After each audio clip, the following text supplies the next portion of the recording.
suppose we should consider canceling classes tomorrow. What? Cancel classes?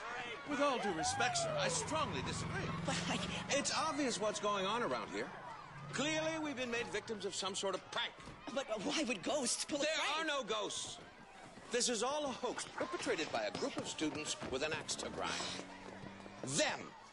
But we were in detention. Exactly. You were the only ones not at the pep rally, giving you opportunity on top of motive. It gives me great pleasure to inform you that you no longer have detentions. Oh, phew, I was freaking out. Because now you're all suspended. Suspended? But won't that go on our permanent records? I'll make sure of it. Vice Principal Grimes, you really must... No running! No running!